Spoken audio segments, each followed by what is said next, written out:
Oh, look at that. Look at that. We're here. We're live. We got audio, Tom. Apparently we didn't have audio. Can you hear us now, Theo? Now Theo can hear us. See, I blame AEW, Tom. AEW had to change all their branding, and so I had to change the branding, and now it caused this momentary blip of technical difficulties in the show because it's all new. It's all new stuff. And you would know what I'm talking about, podcast listeners, if you watch the live stream right here Thursday nights on YouTube, which is the things I was saying while on mute, apparently. But we're neither here nor there. We got Theo P in the chat.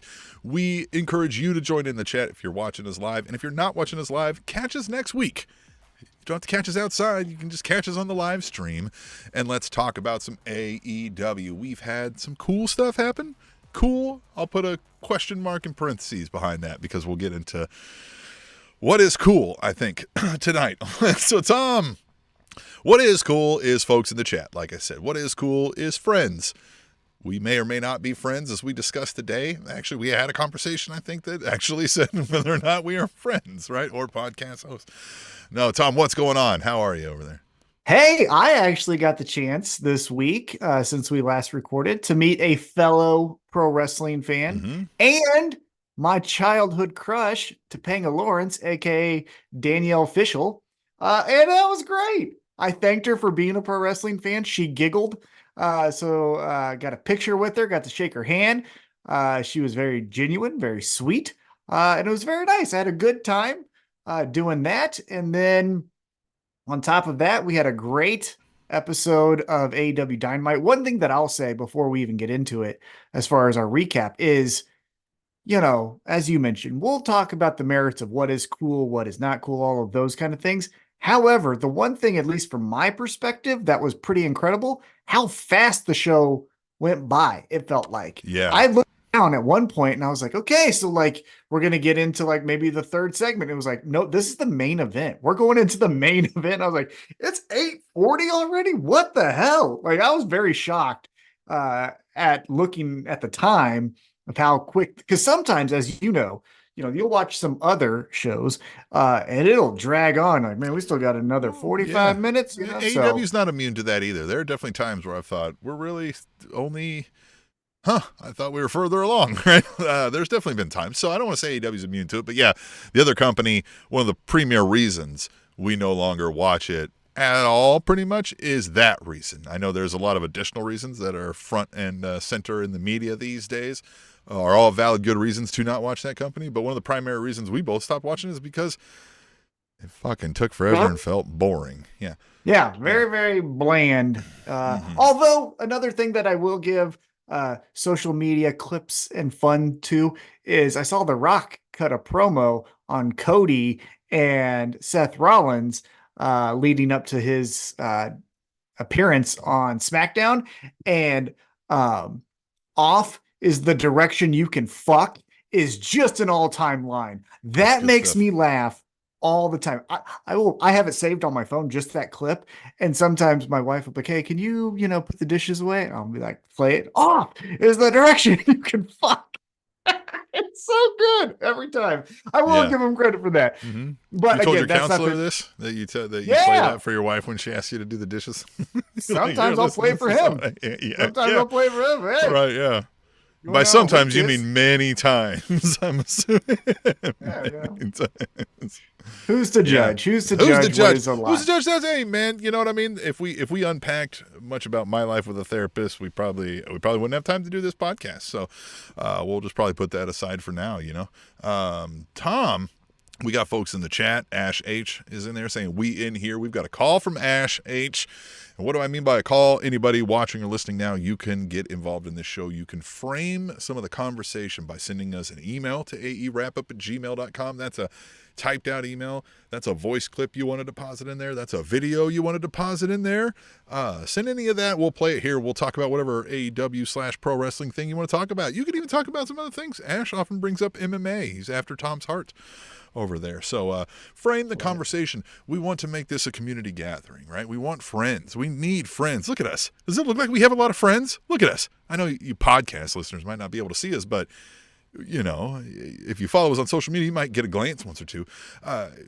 We need friends. We need friends. So please talk to us on here. So Tom, anything new with Tom, man? Besides, just no, that was it. I met Topanga Lawrence. I mean, that should be you did meet Topanga Lawrence. That is super cool. I did breeze by that, and that is something that, like, to think.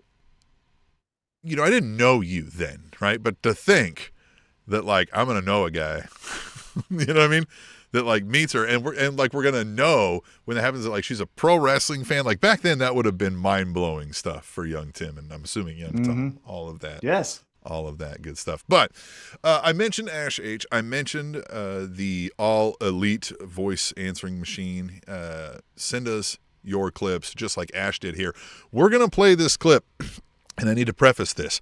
Ash got this in right under the radar. Right, he sent us a message a few minutes ago saying, we got time for this, and we graciously agreed, of course, and he sent it in. So I must caveat that with the message you are about to hear is not necessarily condoned by Tim and Tom or the All Elite Wrap-Up. It might be, but it might not be. All right, it's me. What's good? Okay, I'm going to make this real fucking quick because I forgot to record this earlier, and I don't think I have a lot of time to get this in, so whatever. Okada. I don't want to see Okada in any meaningless singles matches. If we're going to treat this dude like it's a big fucking deal, like the big deal he's supposed to be, then every singles match needs to be like high stakes all the time. You can do whatever goofy shit alongside the Young Bucks in 6-mans and tag matches or whatever the fuck. But I ain't trying to see him wrestle no jobbers. I ain't trying to see him wrestle no fucking Shane Taylors or fucking Hook or someone like that and like put over these young geezers by being alongside such a star.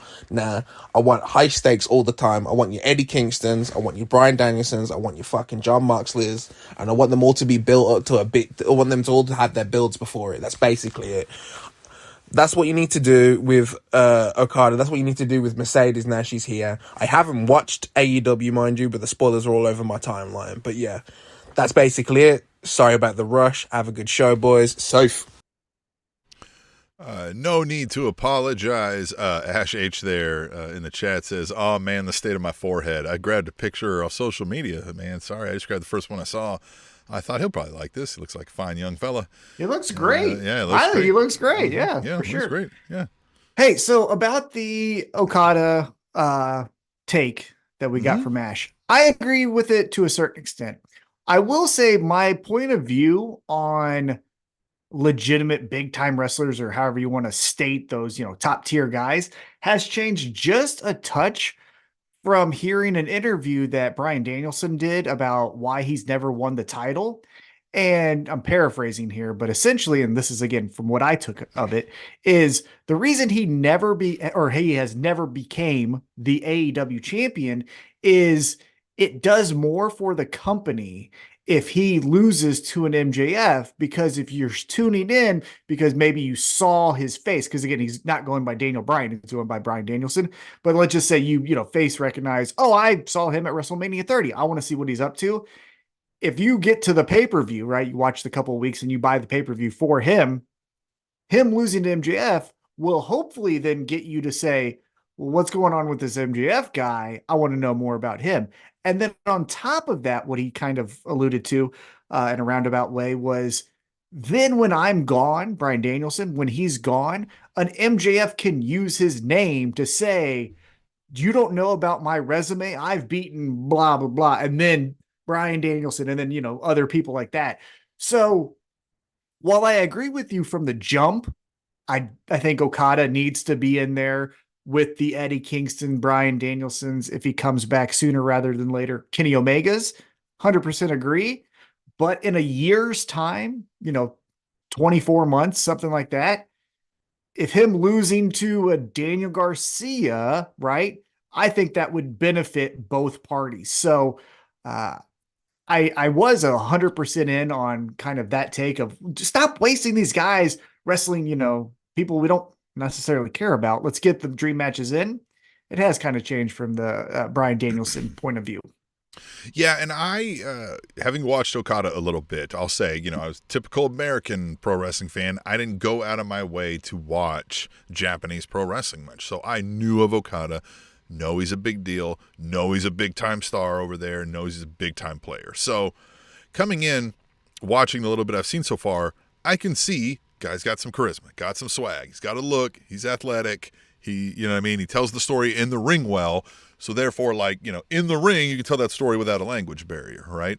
The last thing left will be, telling stories on the mic. And right now, he's paired up with the Young Bucks, so he doesn't have to, if you will. So right now, it's a great package. Whether or not he'll be that main event star and stuff, I think he's got everything there minus that. Will he be able to give me a 6-week build into something that I am concerned about the outcome of? That's the only thing I think that's left, but I agree, he does seem like qualified star level player here on a lot of things, right? So I'm interested to see more.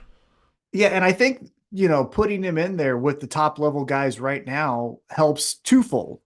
To Ash's point, when he knows of an Okada, he wants him to be in there with, I'm making up names here, but the Adam Coles, the MJFs, the other, main event guys, the John Moxleys, right? But for you, someone who says, I've just been watching AEW since, 2019, 2020, 2021, whatever that is, man, that's a big impression if they're already going to put this guy who I've only heard of with the John Moxley, Claudios of the world or whatever. Yeah. So I think that does help right from the jump. But I guess my point more is and I don't mean to bring him up again because I'm not trying to be a hater, but the CM Punk beats everyone kind of guy, right? CM Punk lost to John Moxley, right? Now I know he lost twice to MJF in Chicago kind of thing, but the end story was him winning, right? I do think in time, the Okadas, the Will Ospreys need to maybe pull a Chris Jericho and be open to losing some of these feuds, but not right now. Not right now. First year, right. Yeah, have them winning all of it. Jeffrey Sills is also in the chat. By the way, we are huge with Jeff's. We are your favorite Jeff's favorite podcast. Jeffrey Sills in the chat says Okada is a star with a limited understanding of our language. The way he moves in the ring and the way TK has him booked is going to make his losses feel huge. So that could be, and I think we've kind of covered that in a roundabout way. I think that'll be exciting to see. And Jeffrey Sills, talking about how you were discussing Bryan Danielson, says that's why Bryan Danielson is the best wrestler ever. I'm a late admirer of his work, but it took me all last year to see his true greatness. I will commend Bryan Danielson on what we've seen lately about him talking about why he won't win the AEW world title and why he'll be, just trying to further. He has done pretty much everything for love of the game. Even when he was in the big circus, right? He got in where he could fit in and, bit the bullet where he had to, but he just loves doing this, it appears. Now, he has a different take on what it should look like, I think, than some, maybe even us in some regards, but he just does seem to care and love this business, and that's fun. Definitely. So, let's now take that and talk about last night's big AEW Dynamite episode. Big business in Boston with 2 S's.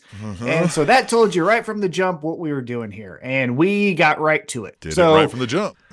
We kick off AEW Dynamite, some music hits, and it just says CEO, and here comes Mercedes Moné. And she walks down the ramp. She's looking like she's bought, every expensive piece of jewelry and clothing she could find on her way to the arena. Yeah. And got her hair 3D dyed somehow. I don't know how that, how that works. I don't know how they do that with the letters and stuff. That takes some time, I don't know. I would guess. Yeah. And so she gets to the ring. She thanks the crowd. And again, this is going to come off. I know a lot of people who already know us are going to know that we're not the biggest fans of Mercedes Moné. We talked off air about this, and I even said it on our Threads account. I posted that we're going to try to be as best as possible positive and patient. However, that doesn't always mean we're just going to smile, even though, the medicine tastes bad, right? I will say this.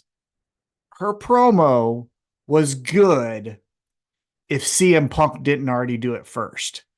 Get what I'm saying?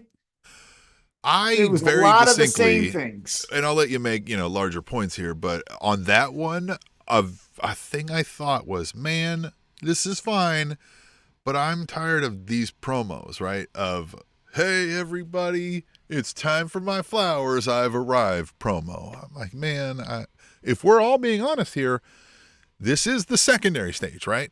So the whole, give me my flowers, I've arrived. I will point, there is some aspect of, if you're an outcast from the other company, it is a welcoming place, right? And so, I'll let you continue on some of your larger points on Monet. But. Well, really, I was just going to say, a lot of the beats that she hit in this promo, again, is kind of like what I was saying, is what CM Punk said. Now, CM Punk was doing it a little bit with more adult examples. And I'm not trying to minimize anyone's story to get to pro wrestling. However, was anyone shocked, or was the revelation earth-shattering that she liked Eddie Guerrero and she liked to do this from when she was 13 years old? Like, she already told us we know the that stuff. Yeah. So I didn't feel like I'd learned anything new. And again, if Punk didn't do it already in almost the same exact way, then I don't know. Here was the last thing that I'll say that I wish would have happened. And I don't know if this is her fault or it's booking's fault or whatever it may be. And I'll compare this again with the CM Punk promo when he debuted with AEW. At the end of CM Punk's promo, after everyone cried and he said, you couldn't get better if the place he was at was making him sick, all that stuff, but now he's there, whatever. But now he's home. At the end, if you recall, he then said, Darby Allin. Like, I hear a guy calling my name, yes. Darby Allin, right? So there was a mission statement of I'm going to fuck some people up, namely starting with Darby Allin, right? With Mercedes Moné, she just said, and that was it. So, I don't know. That's kind of what I left thinking. So I want to be positive and patient, and I will do everything I can to be positive and patient. With Mercedes Moné, I want to give some grace. We're talking about the machine, the WWE over there. Some folks are pigeonholed into a thing over there. And when they get out, they're given some free rein to explore some other things about their character. We have always been here, and I very specifically, going back to, I think, the Cody Rhodes leaving WWE, have been very encouraging of go do that, man. Go over to Japan, go to some of these other things, and let's spread out some of the talent and try some different things. I want to give Mercedes Moné some grace that she got injured when she went over to New Japan, and now she's here, but I haven't seen much different. This is a changing of the name from the boss Sasha Banks to the CEO Mercedes Moné. It is the exact same character with the exact same presentation, and I never thought any of that was really all that great. I want to acknowledge people view her as a top-level star. I don't understand why, and we can later on throughout the weeks, we will probably discuss the merits of that. Mm-hmm. I think she's kind of mid, to be honest with you, and a lot of her attributes of her performance. It ain't all about me. Clearly other people view it differently. So we have a big-time star here. I'm excited for that, but I don't have good fuzzy feeling that we're going to get great storylines out of this. Again, we just have another women's storyline period, wrestling wide, that is just, I've loved doing this since I was a young girl and I was always told I can't do it, and now I am. Okay, but it's fucking 2024 and that's not a fucking thing anymore. We're all welcome. I understand there's still pay discrepancies and gender inequalities and all the things, but That's not the fucking flex it used to be anymore. And we've given you those fucking flowers 40 fucking times already now. So, like, as positive and patient as I can be, this is nothing new, and I'm already bored with it, as I was then. So, maybe I'm not so patient on the positive and patient part, but we'll see, right? We'll see how it goes. We will get, I think as you alluded to, we're going to get a CEO versus DMD chant off at some point, maybe, but we'll see. Oh, yeah, that's going to happen. Yeah, that's going to happen for sure. I don't know if that's the first thing that's going to happen with Mercedes Moné, because we talk about foreshadowing. She shows back up at the end of the show, which we'll get to here in a moment. But right after that, we get right to the AEW World Heavyweight Championship match between champion Samoa Joe and Wardlow. And here was my takeaway, Tim. Well, did you get the promo? The yes, I'm so sorry. Yes. Yeah. So, but here's where that kind of fell apart. So yes, I apologize. After Mercedes Moné makes her promo, then we do get like this vignette. It's not a backstage story promo, time with Adam Cole. The story time with Adam Cole. Adam Cole did this similarly when he faced Kyle O'Reilly in Ring of Honor. So it's cool to do a callback to that. And like you said, if you story time, this is legitimately like a story, right? But he kind of says about how Wardlow got freedom from the evil man, MJF, and he's ready to win titles and destroy Samoa Joe. The end. And then we get to the match. And Tim, Samoa Joe wore Wardlow like a hat for about 10 minutes, just walking around, just saying, look at this. Here's my hat here. I'm going to hang it up there. Going to take it off again, put it on my head. Yeah. And that was it. What do you think of the match? I think just that. I mean, Wardlow had some moments of offense. There was some points for a while. He was getting the better of him, but it made me wonder at the end. I was like, okay, well, now he lost. We also had the visual when he came in. His Undisputed Kingdom guys are with him. They've all dripped in gold. He's walking out and failed to get the job done. So is maybe that where they're going? Or are they going to maybe start picking on Wardlow and let's get this guy out and let's move in Kyle O'Reilly? Well, yeah, we'll get to Kyle O'Reilly because he also makes an appearance on last night's episode. Yep. But the thing that I think was the most jarring for me, at least, was Samoa Joe chokes Wardlow unconscious. So credit to him, he didn't tap, right? Wardlow passed out. Sure. So he kind of pulled the Austin at WrestleMania 13 kind of vibe, right? But man, so Joe gets the rear naked choke on him. He's out. And before the motherfucker can even be like revived or like sit up, here comes Swerve Strickland. So let's just get Wardlow out of here. Just bye, buddy. Get out. And why was he mad now? That like, yeah, but like he just tries to get into his face, which is fair because I get that they have a rivalry. But to me, it was like, oh, so we're just done with Wardlow. Like, bye. Like, see ya. That's what I thought was the most interesting is Swerve Strickland coming down. Obviously, made sense because of the rivalry, and eventually, I think they're going to have a match at the next pay-per-view. I think the funny parts from that though was Swerve Strickland took out one of the security guards.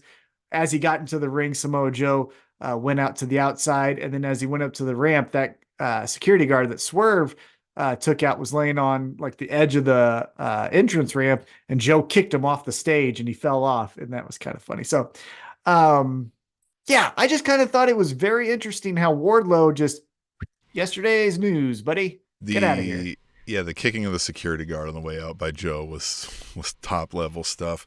The thing that weirded me out about the Swerve thing, I loved it, right? He comes in, security guards are in the way. I'm just going to front kick this guy out of the fucking stratosphere, hit this dude with, I don't know, pipe or chain or something he had hanging, right? Like, I was like, hell yeah, he's an aggressive gangster, right? For lack of a better term, right? Still taking what he wants. Then he gets to the ring. The two security guards that are left after he displaced three of them are enough to stop him and keep him in the room. But I think it was Joe coming out of the, like getting out of the ring, which is just a pro wrestling. You're still going after him. I know it's still a pro wrestling thing, but I don't necessarily I don't fault Swerve for that. I just fault wrestling in general. I'm like, why were you aggressively trying everything you could, getting through officials to him, to be closer to him now to not do the same thing. It's weird.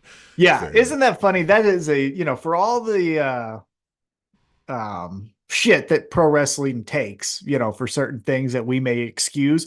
One thing that is still silly, especially to outsiders, is I go into the ring to get at you and you go out of the ring, so I stop. Yeah. Like I'm done. Like King of the Hill now. Yeah. That's what I was after, was the ring space. I just wanted to be at a higher plane than you. Jeffrey Sills in the chat says, Joe kicked that dude, laugh out loud, which I'm willing to bet that wasn't even scripted, Joe. It's just like, I'm just kick this dude right now. Yeah, why not? And then he says, I didn't like that angle. He says, Wardlow looks like a dweeb after cutting that promo. Thought it was War. His War looks mid. He also, going back to Mercedes Moné, says, the 2 matches that I've seen of her are all-timers. So the Moné Sasha Banks is all new to me. I'm hoping for better booking for the division. I'm still waiting for Jamie Hayter and Athena. Man, all-timers, I don't know. The Sasha Banks that I remember from the NXT into the quote-unquote Women's Revolution. The Women's Revolution then that I remember now that everybody loved, and I agree, was light years ahead of what WWE used to produce, was still rife with very rigid, spelled out timing that they had to okay, I got to wait because we don't know how to fill the time, so you got to set up for the spot. And okay, you ready now? I'm going to stunner you. I can't consider any of these all-timers. They felt slow and very prescribed, that they had practiced them so much that there was just no realism to them. So I know a lot of people call some of those the greatest matches of all time. I never saw it.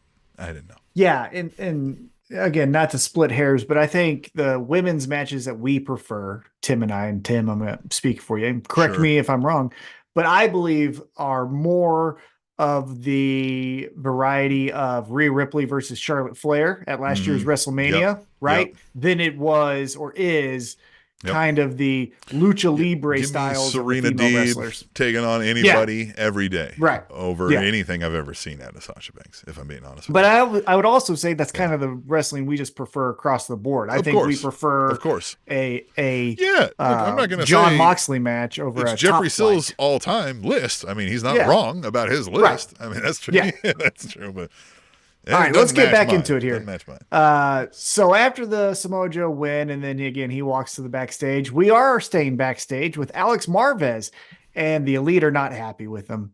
They said that they disrespected Okada, and they promised vengeance upon Pac, Penta, and Eddie Kingston. And then this is where, and I'm not saying that every new talent needs to be a heel, right? I think it's still, even now in 2024, harder to be a babyface than it is to be a heel. To be a heel, you have way more freedom. You could be mean and it's okay. The but buttons then you can push cool. are very easy today. Yeah. Yeah, but then you could also be cool, and then it's cool, right? With a babyface, you can't really go outside the box to be mean, because then you look like a prick, can't pretend to be cool and be a babyface. You can pretend to be cool and be a heel and pull it off, and people will like it because they want to be a shitbag. And they want to live vicariously through that. But you can't come out and be like, everybody likes me, and pretend to be cool and not be that. People will boo that fast. But what I was going to say here is Okada came in as a heel, and he is doing some fun stuff here. So he talks to Marvez about, hey, why didn't you wish Matthew a happy birthday? And Alex Marvez goes, oh, I'm very sorry. Hey, happy birthday, Matthew. And he goes, sing it. Yeah. Sing it. Like, shit. And he puts his arm around him to where it's like, if you don't, you're fucked. And sing it. And I will say, credit to AEW for not keeping with it the entire time. So Alex Marvez starts to do the happy birthday, and then they cut to commercial. That was good, because I think it would have been way too long. Yeah, we don't need a whole. Yeah, we don't need the second verse from. We got the point. Yeah. So I thought that was a really fun backstage segment, which then led us into a 6-man tag. It's the Elite of Okada and the Bucks versus Eddie Kingston, Penta, and Pac. And so what'd you think of this 6-man tag? This felt like AEW, didn't? This felt like old school, yet still mixed with some new characters that we've got in here, but this felt like this is the alternative, right? Like this is all the, the other things that don't fit into that over there. And this was good. I liked it. The again, we have the ultimate storyline arc that's being told with the Elite, with Okada now, and the EVPs on a power trip, right? So this match, albeit sort of randomly and not for anything, still allows us to be telling parts of that story, and I liked it here.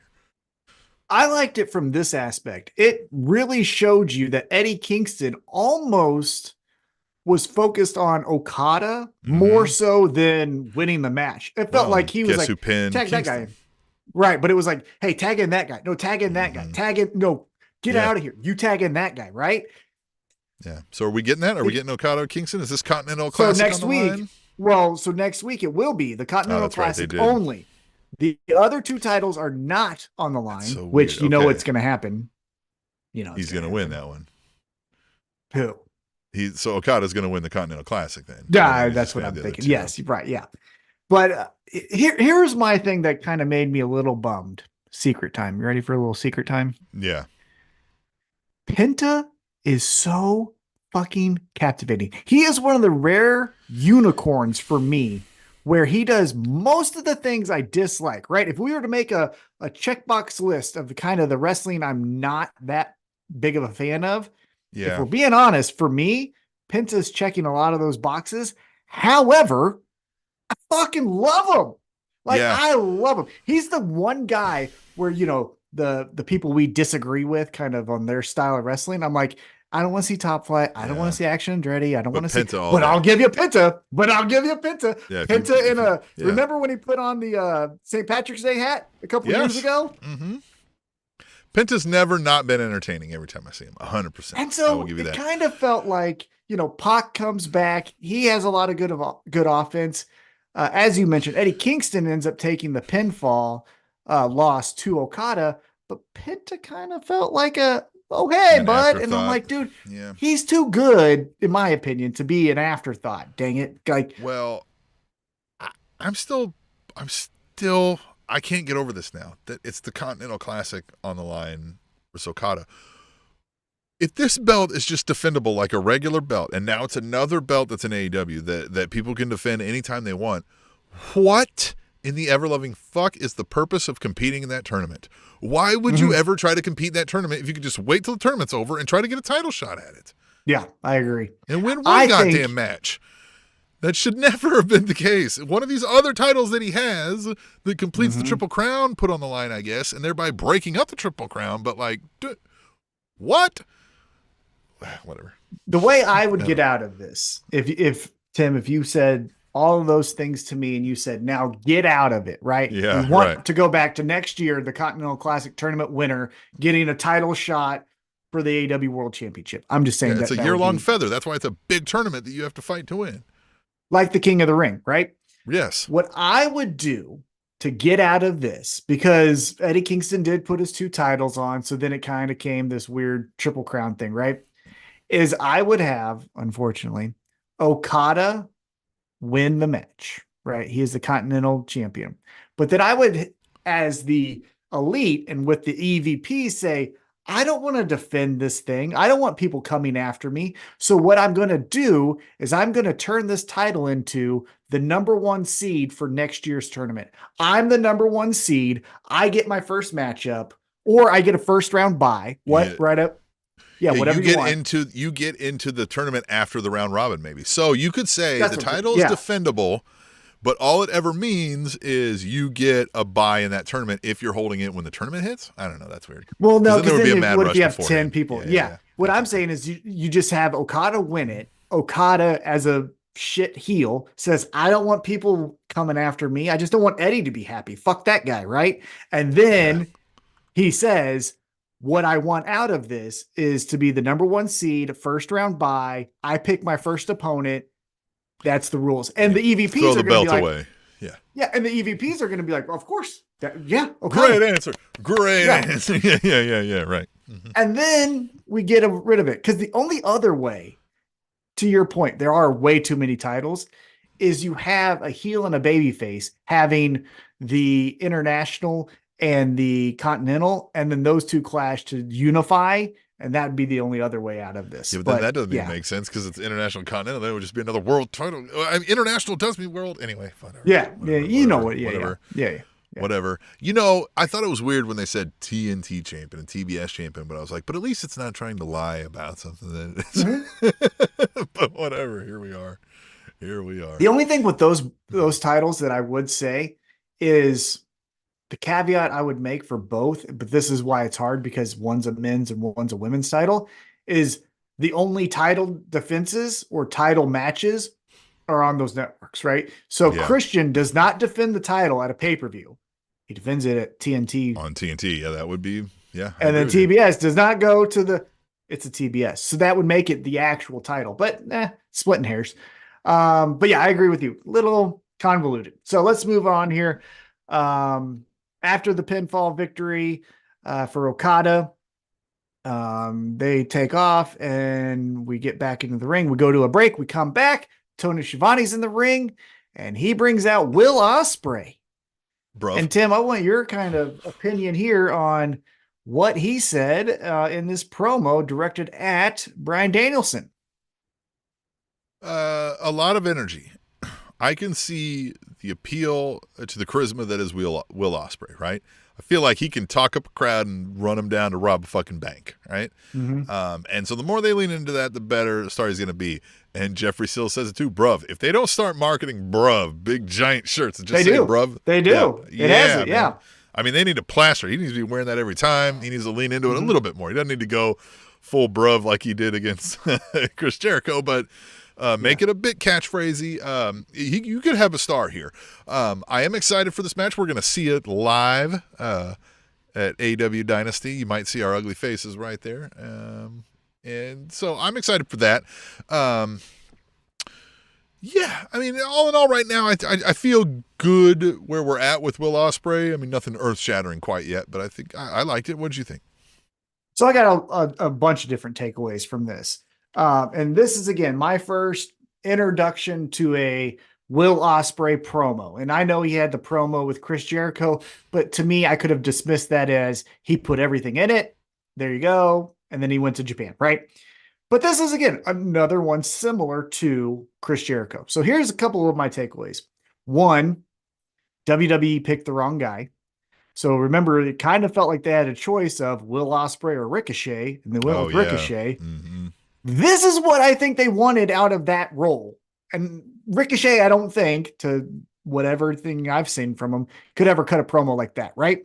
So that's the first thing I thought is, man, I bet you they hate that they picked Ricochet over him, right?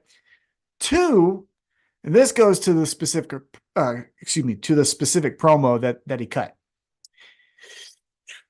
Here's where we kind of undermine the promotion, because the promotion AEW tells me that the world champion is the best. MJF said it. John Moxley said it. CM Punk said it. Kenny Omega, Jericho, Hangman, they've all said, I'm the champion, and that means I'm the best, right? So then you can't fucking do a match where it's the best versus the best and it's Ospreay versus Danielson. You can't market that, because then Joe and Swerve look like idiots. So the phrase that bothered me was him saying at the crescendo point, right? When he's all excited and he was like, the best wrestler in the world versus the best wrestler of the 21st century. Well, okay, again, there's simple logic here, guys. If we're in the 21st century, the best wrestler of the 21st century is the best wrestler in the world. Those would have to be the same fucking thing. Yeah. I think you meant to say ever. You know what I mean? You know what I mean? But but you're trying to say like the Babe Ruth, Barry Bonds kind of thing, right? I know. But I mean, I don't, you know what I mean? People say things. Remember, what was it like when it was Jericho and Punk were having that, like, the best in the world versus the best in the world at what I do or whatever? It was like, God, what the fuck? You do the same thing. Yeah, I agree. God damn it. Yeah. Fuck. And so, yeah, I like I will say this though, because I will give it a kudos in this respect. It was laid out from Will Ospreay in a way that I want more pro wrestling promos to be. So much in 2024, even 2023, 2022, the best promo always has this element of shoot in it, right? You know, I was really told backstage that I would never be the best, but here I am. Right. And I don't give a fuck. Yeah. Will Ospreay, to his credit, goes, you think you're better than me? So take away the best in the world thing that he was saying, and even Danielson, right? Let's take that. What Will Ospreay basically saying was, hey, you say you're the best. I don't think you are. I'm willing to die for it. And guess what? At the pay-per-view, I'm not dying. So it was a pro wrestling promo. You know what I mean? There was no like, 100%. I was told by the office that you weren't allowed to be touched before the, all that bullshit. It was just like it was a pro wrestling promo. So I really respect him for doing that. And then the third thing goes back to your bruv and what we saw in the comments from Jeffrey Sills. Going back to Mercedes Moné just for a quick moment. I'm giving AEW a little bit more credit because I'm seeing it a little bit more often where they're starting to understand a little bit of call and response is needed to make pro wrestling sticky, right? Because over in the Federation, those Federation fucks, I'm joking, they sing along with Seth Rollins' song. They do the whoa with Cody Rhodes. They're doing this fucking thing, Yeet, right? Yeet is a thing now with Jey Uso. So it's credit to AEW for bruv starting to be a thing. And then, even though I think we're going to get it, for having Mercedes Moné, CEO, like the whole fucking song, I didn't hear anything else other than a chant. And after the music stopped, they were still chanting it. So credit to them for kind of leaning into it's Pavlovian. You want to make this sticky. Right. Yeah. But if you want to make this sticky, because if you start to say CEO so much, right? We're in work meetings. If we, we might even, Mercedes Moné, CEO, right? We might even say it that way. You know what I'm saying? Yeah. So I do like that part. And even if someone's like, bro, and if you went bruv, like, bruv, right? Like you would know that that's a bro. Yeah. Yeah. And so I do credit them for that part of leaning a little bit more into like what I call making pro wrestling sticky. I occasionally have to work on a project with some of our folks in Britain, and I may have to like sneak in a bruv on them, see what they do. I love it. I love it. All right, so let's keep it moving from there. After Tony Schiavone talks with Will Ospreay, Deonna Purrazzo says next week, this ain't over, and I'm challenging Mariah May and Toni Storm to a tag match with a partner to be named later. I don't think we've brought this up over the last couple of weeks. How did Mariah May wind up in a costume looking more like Toni Storm than Toni Storm did? Well, it's a great, almost tried and true method now of if you do the understudy role, right? Our guy, Mizdow, or not Mizdow, Sandow was the Sandow proved it'll get you over. And so Mariah May doing something I liked her as Mariah May. I didn't hate her. Of course, yeah. No, I know. But this was just spot on. I was like, wow, it's like you teleported, 2020 Toni Storm over here. Yeah.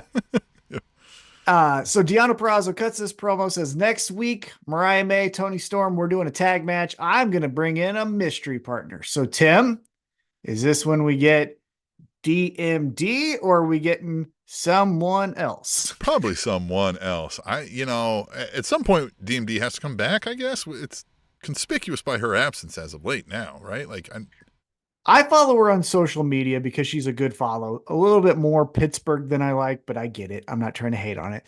However, she was at a conference speaking alongside Bryan Danielson and Tony Khan. All three of them were talking about, wrestling and the television 2024 or whatever, right? So it's not as if she's like distancing herself from the promotion and she's disgruntled. The reality show showed that she had a back injury. Maybe it's still recovered, and backs aren't a thing that you can really nail down as far as like, you're back in 3 weeks. So maybe it's taking longer than expected. And Adam Cole's been injured a bunch too. And I mean, I don't know what, they may have to coordinate amongst each other, with whatnot. And so, yeah. So if it's not, let's just say it's not the DMD, Britt Baker. Who you got? Who you picking? Jeffrey Sills floats Thunder Rosa. I mean, that could work. I mean, it could work in the sense of a top name wrestler teaming with another top name wrestler. But are they friends? This is what's bothering me. Like, they don't do a good job of talking up much of the women's roster. Like, if we haven't seen them in a match, I kind of forget who they are in AEW. So, like, we know Rio's tied up. We know Willow and Chris Statlander are tied up. Who's left? We'll put a pin in that Chris Statlander because I got an observation about that. All right, so then let's get back into some in-ring action. We got Jay White versus Darby Allin. And Christ almighty, Darby, we need an intervention. My friend, he's going to climb Mount Everest. Yeah, this can't be helping that, right? Well, here was my question, because my wife actually climbed Mount Everest, not to the top. She went to the base, right? But I asked her, I said, is there any type of like protocols you must clear? Because I know, and I'm not trying to say anything about this, I know that special needs people, whether it was vision, physical, mental, whatever it was, aren't allowed. Have climbed. Okay. Yeah, they've climbed Mount Everest. So it's not as if like, if you have X, you can't do it. But man, if you're bleeding from your back like Darby Allin seems to be doing since the pay-per-view, can you do that? Like, yeah, can you have open stitches and be that seems weird. I don't know. The last thing with before we talk about the match, about this Mount Everest thing, I pray that he has a group going with him. If it's him by himself, we ain't ever seeing him again. We just aren't. Because he'll push it to a limit he can't handle, and it'll be too much. But if there's a group with them, I have a little bit more confidence. Tony Khan, you spend all the fucking money you need to have the best of the best people, equipment, whatever it is, with Darby Allin as he tries to do this. He's the type where, like, if they had to make a jump from one, like, platform to another while climbing, he would be like, watch me do a 360 while I do it. And they'd be like, no, you don't need to do that. You don't need to do that. I'll do it one-handed on the rope. No. Yeah. Both hands, please. Both hands. I'll do a backflip off of this platform to another one, and he misses it, and you just hear him go, Skater Boy! I'm only going to put the clip that tethers me to the line on my shoelace. Like, no. Come on. No. Yeah. We'll tie it to my fucking gauge. All right, guy. Yeah. Calm down. And the reason we say all this is because obviously Darby Allin's track record, but even in this match last night, there are so many spots, almost countless. I mean, obviously you could, where it was just, oh my God moments. The coffin drop on the side of the ring where he just nicks it a little bit. Again, let's not forget, Shawn Michaels missed 4 years of his career by just tailbone hitting a casket, just awkwardly, right? Yeah.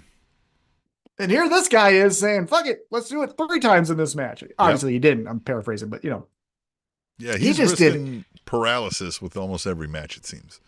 Yeah. And I liked the storytelling in this match because Jay White ends up getting the victory. But it was essentially, he got the victory because Darby Allin couldn't help himself, right? He came into this match at 30% and still was pushing it to the limit, trying to do the most high risk of high risk moves, and it cost him. So I like that Jay White got the victory, but I also like that it told the story of, Darby Allin almost can't help himself from doing this crazy stuff. One other side note, and I wanted to get your opinion. I posted this on Threads. Darby Allin, now this is the second week in a row since the pay-per-view, coming out with that bat, the Sting bat. How do you feel about him kind of holding on to that Sting lineage? I wouldn't hate it if it also just like, I would say there's nobody else for Sting to pass anything lineage-like to. So Darby could be the only one to carry something of Sting moving forward. So I almost don't hate if it's just part of a career moving forward, his weapon of choice, skateboard, baseball bat. Right? Like, okay. Mm-hmm. He can paint up, the Sting face on it or whatever, and that can be his thing forever, right? Like, that would be fine. But I feel like we've heard from Darby Allin before that he doesn't intend on having a long career in pro wrestling. It's part of the reason he goes all fucking, you know what I mean? So, yeah, it just may be gone after a while. So I would guess I really wouldn't hate if he just kept it the whole time he's here, right? As bad as his thing, it's an homage. Well, assuming he's a babyface, right? I think if he was a heel, it kind of wouldn't hit the same way. But I think you could, unless you lean into that somehow. People like, yeah, you're using fucking yeah, man, but then Sting could just come done. up and be like, "Hey, yeah, rip so it out of right." his hands. I Sting could come fucking steal it back. No, and he just know doesn't what I even. fucking No, taught you. no. Because then he has to take a bump, and we don't need him doing that at 71 or whatever. No, he goes to try to give him a bump, and Sting disappears. Okay. Yes, I could easily see that, but I don't want him doing it that way. I think an easy way to do some. Yeah, I think an easy way to do some storytelling though is you hold Darby Allin's hands behind his back, or cuff him to the ring, whatever it may be, and you break the fucking bat in front of him. Right, Bo Jackson style. You just break it over your knee and just toss it at him. Oh, that break is hard. Jeffrey Sills, though, says get rid of the skateboard and drag the bat. So, yeah, when he's a heel, now he's dragging the bat and we'll all boo him and be like, fuck you, that Sting's bat. And he's just fucking dragging it behind him. Or just dragging how he drags the skateboard, either way. But yeah, I like that. So, as we mentioned, Jay White gets the victory. And then here we go. We get some fun storytelling to follow up on the match. So first we get the Ass Boys coming in, and they're gonna beat up Darby Allin. And they do, right? Jay White does the fucking gun in your face thing, right? And they're about to take out, I believe it was Darby's ankle, and their compadres, the Acclaim, their music hits. They run down to the ring and they're like, "Hey, what the fuck? No, don't do this. Stop." And Jay White's like, what do you mean? What do you mean? Hey, what happened? What happened? I don't even know what happened, right? The Acclaim, the tag team, take Darby Allin, and they're walking him up. Billy Gunn, who was pressing it a little bit. I will say to Jay White's defense, hey man, you said it already, right? If we're friends and you tell me I'm doing the wrong thing, I got it. If you keep telling me I'm doing the wrong thing, now I'm getting a little pissed, we gotta fight, yeah. Yeah. And I kind of felt like that's how it started. Just going to say it, right? But Jay White hits Billy Gunn, and the Acclaim walking up the ramp go, what the fuck was that? And so then they go up there. It's still wild, Tim. It's still wild to me. And tell me what you think. That the Ass Boys, Billy Gunn's sons, just beat the fuck out of them. Yeah, and the Acclaim now they're just well, like, it's not the story anymore. You know what I mean? Yeah, like, I know. They're so distinct characters that it's not like if you didn't know they were related. If you didn't know, you wouldn't know. But that's the thing. They never even addressed it. They never resolved any of that, but we're all just here and friends now again. It's interesting. But now we're not friends anymore. But now we're not friends. And this apparently is where we were leading the whole time. Bang Bang Scissor Gang. I guess let's get it over quicker than not. So fine. None of it's the only thing for me. Well, the only thing that I can think potentially that would make this a little bit more, add a little bit more juice to the story is if we've got Juice Robinson in our back pocket ready to go, because after the Bang Bang Gang, the Gang Bang Gang, beat up on the Acclaim, they go right after Darby Allin again. And they take out Darby Allin. Boom, right? And so he's supposed to be gone, right? And everyone breaking kayfabe think that that's because of Mount Everest, right? However, if it's not for that, if we've got Juice Robinson in our back pocket, an 8-man tag of the Gang Bang Gang versus the Acclaimed and Darby Allin, hey, you could do worse, right? Yeah. You could have, school shooter Darby Allin with the cool kid Acclaim, Max Caster, doing raps probably on him as they go up against the school bullies in the Gang Bang Gang, So that's the other thing I was thinking about is because there's going to be 4 of Jay White's group, right? And there's only 3 of the Acclaim eventually. Right. Now, I know not next week, but eventually. So you need someone to help out the Acclaimed, and now Darby Allin getting fucked up by them would make sense. So we'll see what happens. Yeah, we'll see what happens. Okay, so we got some fun storytelling there, and then we stay in the ring.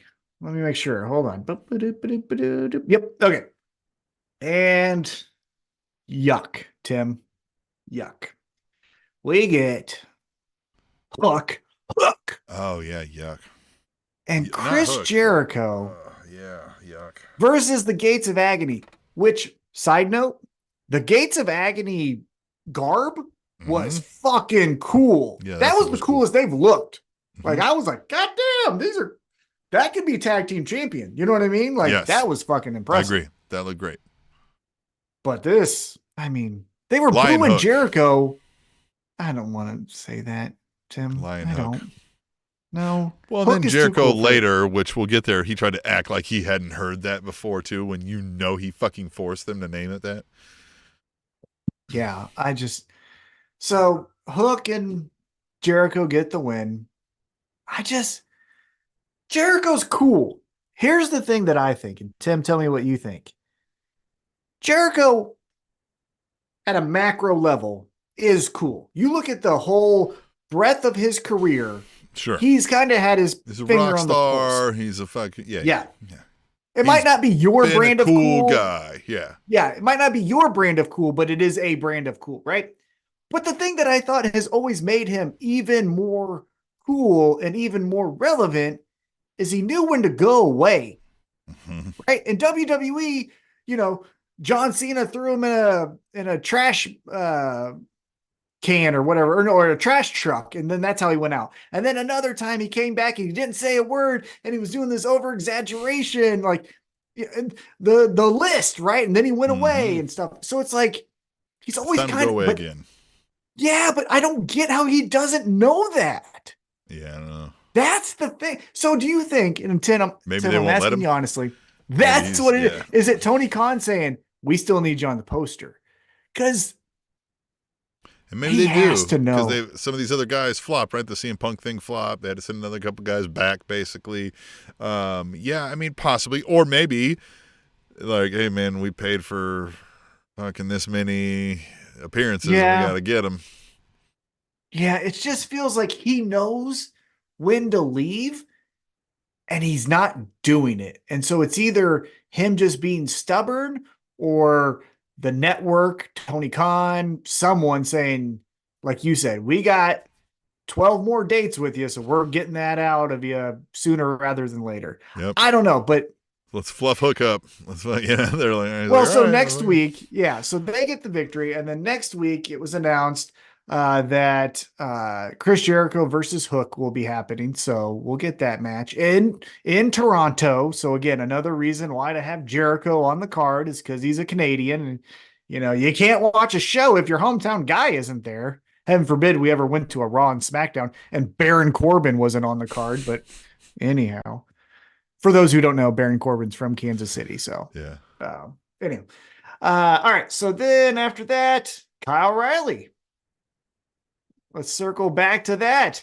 Kyle O'Reilly is still not doing a backstage. Well, he's doing a backstage promo, and he talks about how he's going to be facing Brian Keith. Good first matchup for you. Yeah. I will say he looked healthier this time. Looked like he got some sleep. Yep. Got a meal in him. Yeah. Yep. Got his methadone treatments or whatever. He was got some caffeine, whatever it may be. Yeah. Uh-huh. And the Undisputed Kingdom, minus Adam Cole and Wardlow, walk up to O'Reilly and they're like, hey man, we're so happy that you're back. And if you want to do this on your own, hey, you can do it on your own. And they leave. Simple as that. The fun part though, and Tim, I think you picked up on this as well, is Kyle O'Reilly said, yeah, I'm doing it on my own, and kind of had this realization of, oh shit, I've never really done it on my own. Can I? So what did you make of this promo? What do you think happens here? Yeah, very transitional. Feels like, I think we're slow rolling what the Kyle O'Reilly thing is doing. I'm just hoping they're not slow rolling because they're figuring it out on the fly, and they're slow rolling because they had a deeper thought process here. Mm-hmm. But, again, I ultimately came away thinking he didn't say much, do much again. Well, but I think that was on purpose. I think it was meant to be coy. I think it was meant to be vague. I do agree with that. I do think it's on purpose at this point. Yeah. So 2 thoughts.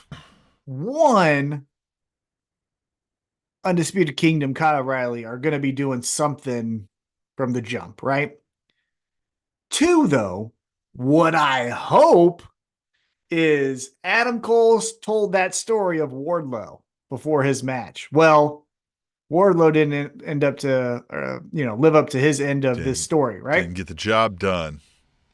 So then Adam Cole might tell another story. And that story might be the end of Wardlow. So when a king, is ruling his kingdom, sometimes he has to place his officers, he has to make changes to the command, right? And and this war was lost. Well, a new general is needed, or whatever it is, right? Or a new lord, or whatever, right? And then it's story time with Adam.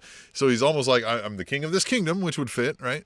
And then he's telling new story time, and we see, because Kyle O'Reilly gave the fucking Kansas City cunt punt to Wardlow and sent him packing. Yeah, that's what I think. That's what I hope happens, because we've talked about it when they started. Wardlow just sticks out like a sore thumb in this group. I understand you need muscle. That always helps a group. Well, and it was about MJF, so it fit, but it's after that, here's what you could do. Because an easy first thing to do would be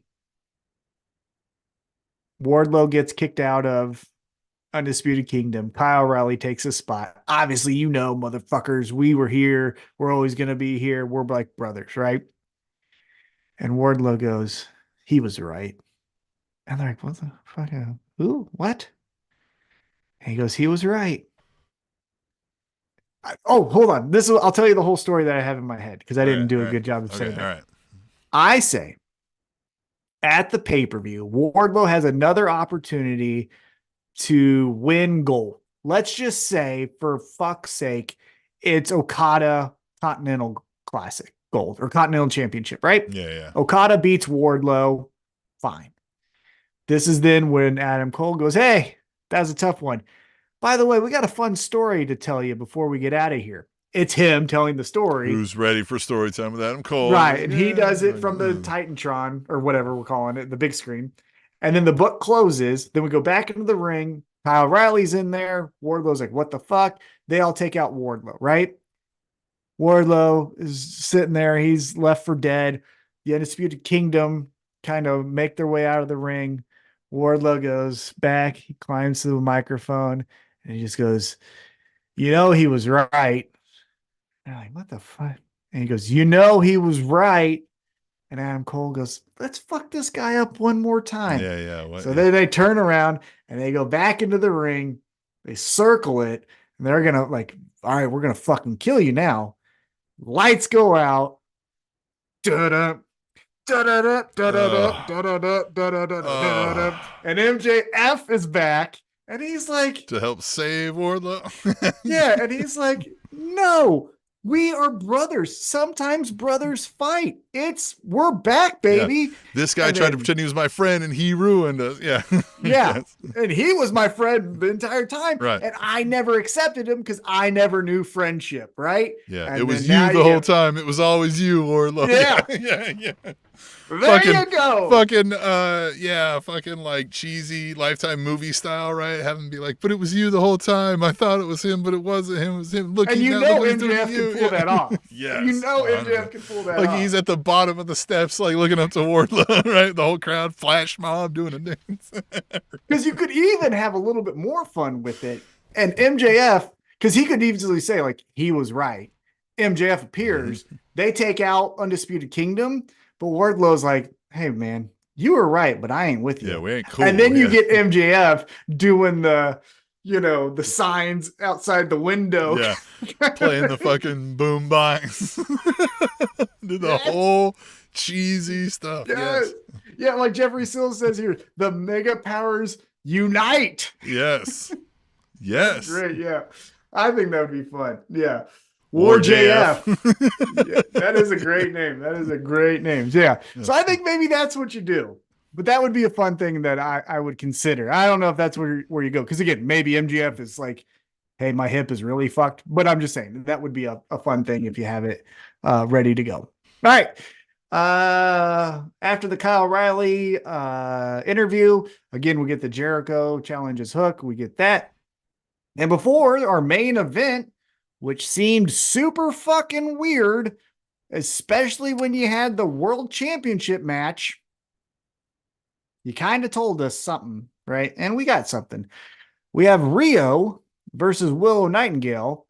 But before that happened, Mercedes Moné says, "Hey, Rio, I'm small like you. Let's shake hands." And they do. I mean. Essentially what, yeah. But they shake hands. Cool. And we get Willow Nightingale versus Rio. And we're getting a good old 10-minute main event for whatever reason. I love when women main event, but make it make sense, especially but not this match. This match was yeah. No. Especially when you have the world championship title on the line. But yeah, and just it was I digress. Yeah, again, all just to set up a run-in from Mercedes Moné. But again, that would mean, again, if we're going to the kayfabe world, this is a real life pro wrestling, organization that somebody's booking an actual bout. Were you expecting Mercedes Moné to come in and sabotage the event, or or something like that? And so you set this last like that. That's the unbelievability part that comes in, right? Like again, you would never have put this match last. Here's where you could have made that make logical sense. Is she says, "I'm the CEO of AEW, CEO," and right, we're doing all that. And so I make the calls tonight, main event. We're getting the women, and like, she's the reason that she says, "I'm here." I love that. You know what I mean? I love that, because you know what I want to do with CEO Mercedes Moné is I think there's an issue in storyline here. We have the EVPs walking around being bosses. So I think they need to take issue with the CEO walking around acting like she's the CEO when no, we're the bosses, right? So now we get this, like, maybe they find a female to go up against the CEO and start a little war with her, right? And have the actual authority taking her on. So this is a problem that wrestling has, I think, an identity problem. And then AEW definitely has this issue, in my opinion, is we pick and choose when we want to have the fun and when we don't. Right. So we know when we peek behind the curtain and when we don't. Yeah. We know, peeking behind that curtain, that the real executive vice presidents, at least two of them, are Matt and Nick Jackson. Matthew and Nicholas. Matthew and Nicholas. I apologize. What did he say? He was like, say his real ass name or something. What did he write? His whole ass name or something. But so we peek behind the curtain. It's Matthew and Nicholas Jackson. They're really the executive vice presidents. So let's bring that into storyline. Okay. But then when Mercedes Moné wants to call herself the CEO, I go, oh, so then is she the CEO? Well, no. Yeah. So she just calls herself that. Well, she used to be the boss, and now she can't call herself the boss because that's trademarked. So now she's the CEO, and you go, well, wait, that's real stuff, right? Yeah, right. But then you're like, so wait a minute. So we're not peeking behind the curtain with her, but we are peeking. Like, this is where we're stay consistent. That's where I don't like. If I ruled the world, as Nas used to say. Yep. No one would know the backstage stuff. No one would fucking know any of that shit. It's so fucking to me, dumb. Just how this works right now is you have to address it. I would get them to be like, you can't be naming matches. Like you said, she would just name a match, be like, you are not the actual CEO. Like, we're in charge here. And because of that, you're now being punished. You have you're getting fined, and you have a match tonight with, this person. And she dispels of that person. They're like, now I get another one, right? Until she finally just conquers them all, and they're like, whatever, fine, right? Like, and they're butthurt about it. But I feel like you have to address it somehow. You have to tell me in canon why one of them is an actual fucking boss and one isn't. Yeah. So the end of the match here, we get a powerbomb from Willow. She gets the victory, but post-match, as she tries to celebrate, the lights go out. And Tim, if the lights go out, something's going to happen. And lights come back on, and Julia Hart is laughing. Remember Julia Hart? Yeah, I remember Julia Hart. And old butt cheek Sky Blue comes up behind Willow Nightingale and hits her from behind. And so here we go. We got the skinny white chicks from your high school cheerleading squad kicking up on Willow Nightingale. I've for my And whole Mercedes, life, maybe not my whole life, for a good long time, I tried to find a way to force. I wanted one member of my friend group somewhere to be nicknamed Butt Cheeks. I just wanted to have somebody referred to as Butt Cheeks, and you almost made it happen here, Tom. You almost made it in. Butt Cheeks, Sky Blue. Yeah, I mean, am I lying? That's what you think of. I just thought, how cool with that name. You know, you could shorten it to Cheeks when you had to be professional. Sweet That's my Cheeks. friend Cheeks. Yeah, that's my friend B over here. Yeah. B Cheeks. So they're beating up on they're beating up on Willow Nightingale. Mercedes Moné runs down. Now she's changed into, I guess, wrestling gear because LOL whatevs. And just takes him out, Tim. Just takes out your TBS champion and her right hand woman. One single move. Just boom, where the person had to stand there and wait for a few seconds like a broke scarecrow. Man, you know, that's another one of those pro wrestling tropes that we just have to seemingly look over, right? Stone Cold did it. I'm not trying to say. If you're caught unaware, somebody who got the jump on you when you weren't expecting them to be there can get you real quick, puncher's chance kind of thing, I guess. So, is what it is. I mean, that's fine.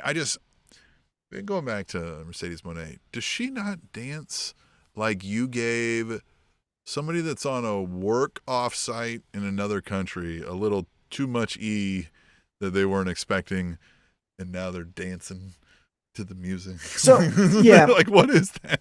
I don't know what this is. I think she's trying to get something over. We have seen her legitimately dance. If you recall the mixed match challenge, her and Cedric Alexander, or no, it wasn't Cedric Alexander. It was, he went to Impact Wrestling.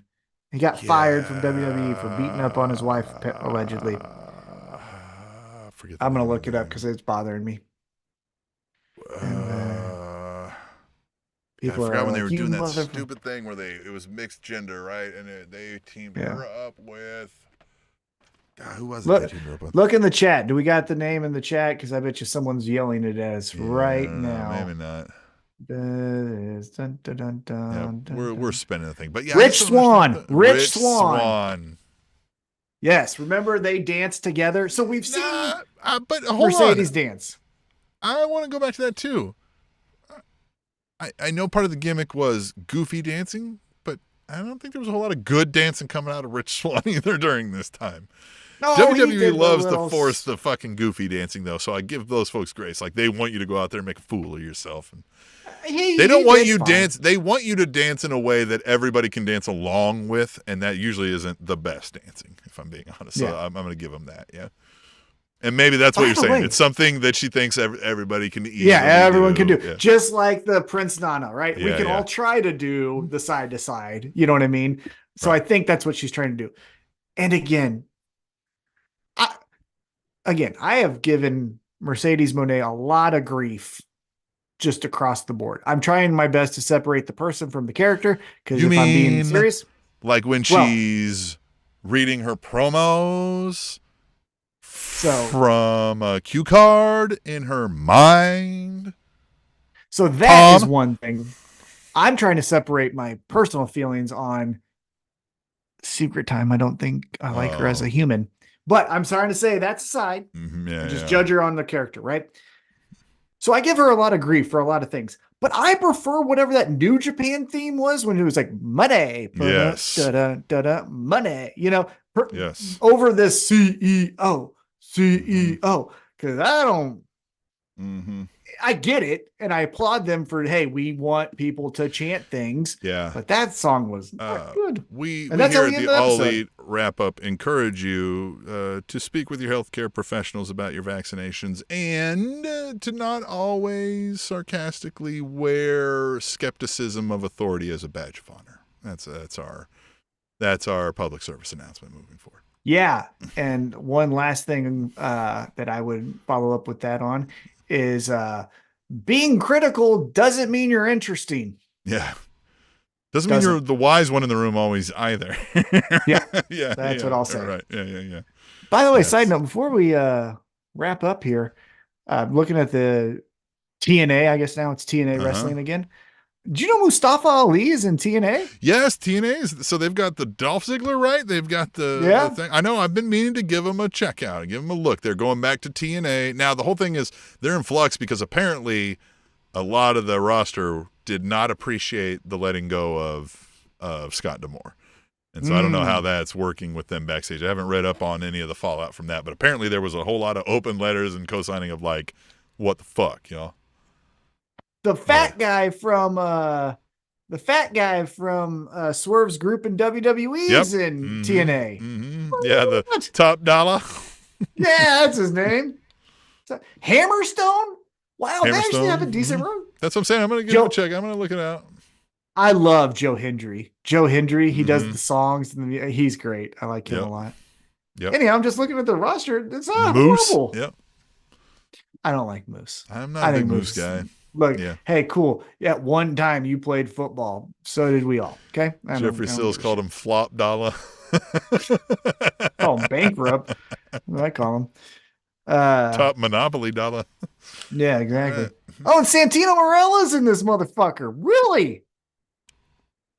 Santino. I'm down for Santino. Listen, Santino. If you don't know how to watch TNA, I'm saying if you were to Google watch wrestling, theoretically, the first link might lead you somewhere where you might be able to catch it. So I'm gonna dial up one on the whole internet one of these days and see what they're bringing now.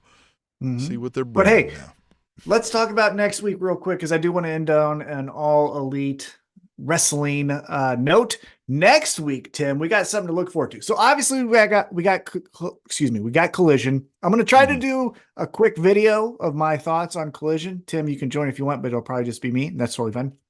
So I'm going to try to talk to you all about Collision, my thoughts there. But next Wednesday, we get the I Quit match between Adam Copeland and everyone's favorite father, Christian Cage. Are you excited for this? I am excited for this because, you know, we book these things where everything we should know about the character Adam Copeland as exists today is never going to say I quit, right, in this match. Unless he thinks somebody else is in peril, maybe. Because even if he himself was in peril, he wouldn't quit to see this fucker get the satisfaction, right? You're going to have to kill me, right? So it would feel boring if Christian just, I quit, and now Adam Copeland's raising the title. But, I mean, they go that way sometimes. AEW likes to give the happy story. What does Christian Cage, in a moment of being in peril, where let's just say Nick Wayne is about to get a concerto, says, I don't care, do it. Right? Yeah. Do we get dissension in the patriarchy because, hey, I'm gonna, you know, guillotine your favorite son, and he's like, well, I don't care. I still want my title. Do it, yeah. And then he does it, and he's like, yeah. That would be interesting. But now, I would do that.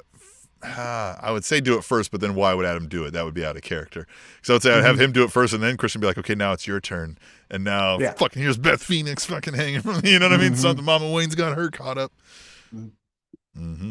Could be cool. Yeah, I'm very excited for that. Jeffrey Sills ends with Cope wins, but I don't want Christian to lose. We need Hook versus Christian match where he talks shit about Taz. Hey, be way better than Lion Hook. Two quickest ways to get on my bad side in AEW. Three quickest ways to get on my bad side in AEW. You talk shit on Taz. You talk shit on Eddie Kingston. You talk shit on Willow Nightingale. And Mercedes? It's always cowboy shit. Well, it's always cowboy shit on Tony Schiavone, though, either.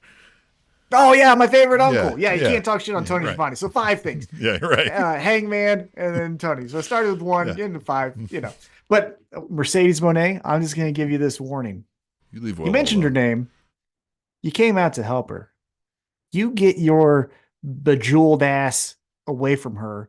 And by the way, where was Chris Statlander and Stokely Hathaway? That's their client. Well, that's Stokely's client, and Chris Statlander is supposed to be your best friend. Yeah, where's the help for Willow? So does Mercedes Moné kind of create a dissension between the two best friends, and that's how we get a heel money kind of thing. Yeah, they could just be talking. So the friends, the Statlander, Hathaway, they can be talking on a promo, and they can somehow bring up that match, and then she can be like, yeah, by the way, where were you? Y'all didn't want to come out and help me? Mm-hmm. I'm like, I saw you back there asking for autographs earlier. You're not going to come out and help me against her? And they'll be like, well, I thought you would have been able to handle it. A Chris Statlander. A Chris Statlander heel turn I wouldn't hate either, because she needs a little bit of injection of some fun. I've said you take Stokely to say, I'm taking you to the next level, almost Don King-like, right? And tell her you need to get a little more aggressive. These people aren't your friends. Stop. You're not here to make friends. You're here to make money and make a legacy, right? Like, and she's like, okay, yeah, no, you're right. And be like, look at you, and look at them. You can beat the shit out of them. She's like, you're right. And you're like, show them. You're right. She goes and fucks somebody up, right? Yes, 100%. You would need another girl, though, because let's say it's Mercedes and Willow versus Chris Statlander and on the Stokely Hathaway team. So who's that next person you're putting with them? It seems like, side note. Oh, well, yeah, I just meant overall in general to have Chris Statlander. Yeah. But like for saying, this here? Yeah. Well, side note, it seems like we're going to do Julia Hart and Sky butt cheeks versus Willow and Mercedes. But I think eventually we're going to get there. So who would you have? We're kicking out Willow and we're putting in a heel with Chris Statlander. Who are you putting in there with her? We need a heel feeling. That's what I'm going to. I need to pull up the roster, I think, because I'm trying to think of who's heel women that aren't. We did the Statlander, or I mean, not the Statlander, the Hart butt cheeks thing, and they are the primary heels on the women's roster right now, right? You know who I'm picking? Who? She loses to Timeless Tony Storm, and then we get Deonna Purrazzo saying, I need to be put at the next level. And Stokely Hathaway's like, sounds like you just said my name. And then Deonna Purrazzo, Chris Statlander under the tutelage of Stokely Hathaway. Purrazzo's a good one, actually. You could just flip her heel.